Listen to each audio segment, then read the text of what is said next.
Oh, that's Rea down. Drama for Rea.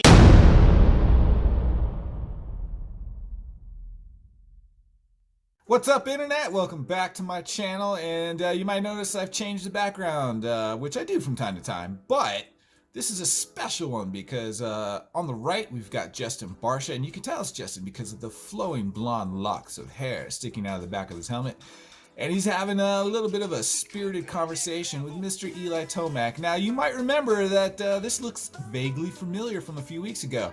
And this is not a photo from a few weeks ago. This is actually from last weekend. These two got into it again. More rough passes. And we're going to come back to that. We're going to save it for the end. I got some really good footage of in-your-face conversation. We actually get to hear what they say this time. Oh, it's gonna be good. But before we get into that, let's talk about the month of March. So March, I think, is a spectacular month to be a motorcycle enthusiast. So here in the United States, spring is on its way. We're starting to get some warmer temps here and there, which means more riding.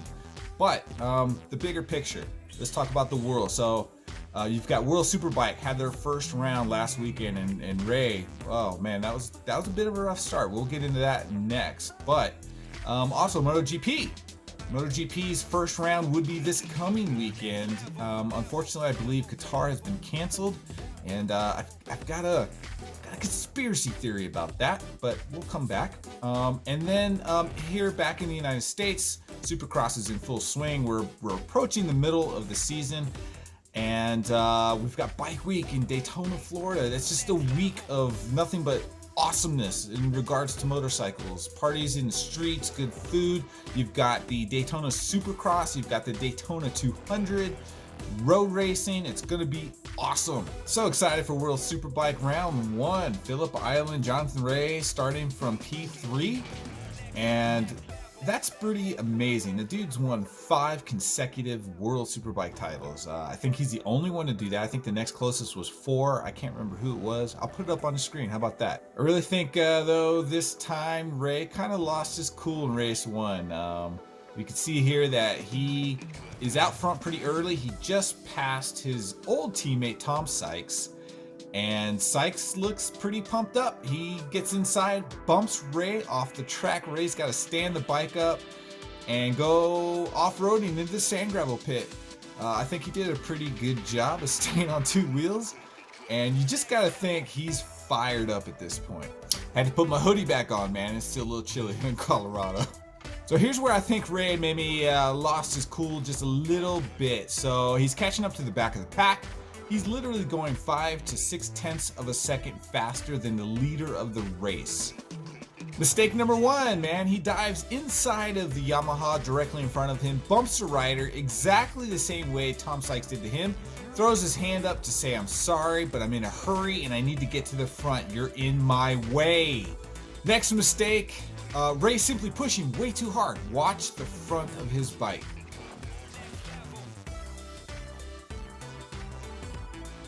Did you see the front of his bike bounce up and down? He's just kind of slightly offline a little bit, and it's a really bumpy section. You can just see the front suspension just bouncing up and down. He loses the front. Race 1's over for him. But don't fret. He bounced back in race 2 and 3 with a 1-2, and he's in a way better position than he was last year when Alvaro Bautista shocked the world and won like the first 11 races, okay?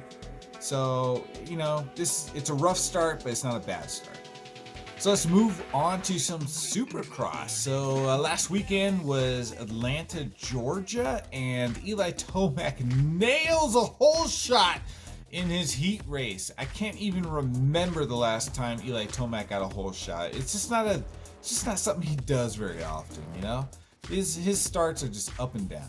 So you got to respect Cooper Webb for even showing up and trying to race this weekend, and he does pretty good despite the fact he had a huge crash last weekend.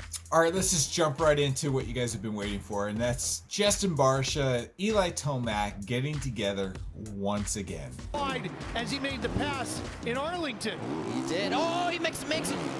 He hits the back tire of Jason Anderson, and look at Barcia's right on the inside. He's going to pass him right here.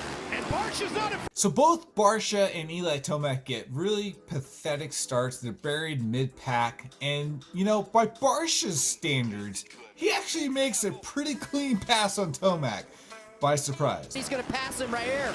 And Barcia's not a...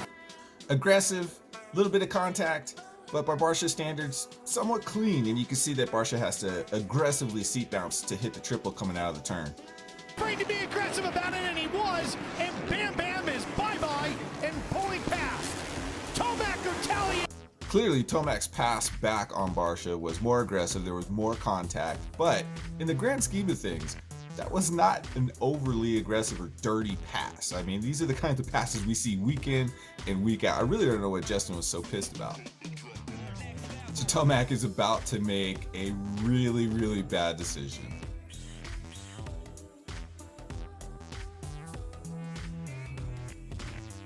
So I'm sure Tomac was thinking, I need to put a rider between me and Barcia before Barcia takes me out. And he went for the pass there on Baggett, and it just wasn't there, man. And he ends up cleaning Baggett out. They both go down.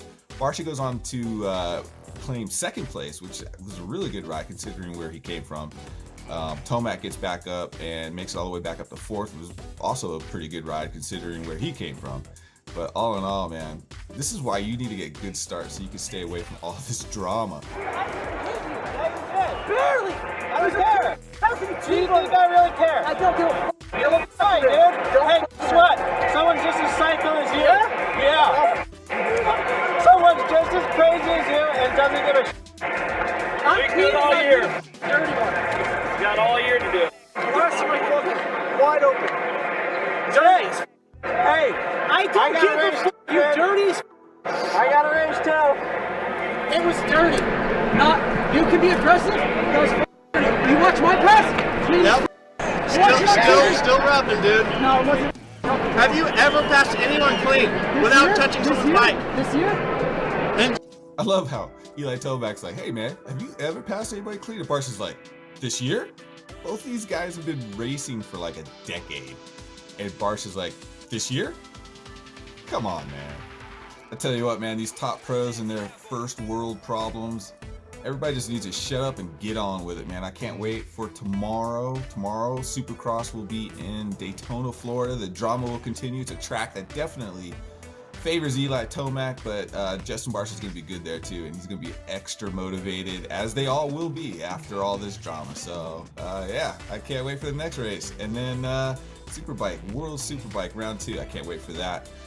I wish MotoGP was starting this weekend, but we got to wait a little bit longer, and that's just going to favor Honda. Honda's been behind and slower in testing, so this just kind of buys them a little bit more time to figure out what the heck's going on. So, till next time, keep the rubber side down, and if you haven't subscribed, subscribe. If you like the video, hit the thumbs up, and we'll see you guys in the next one. Bye.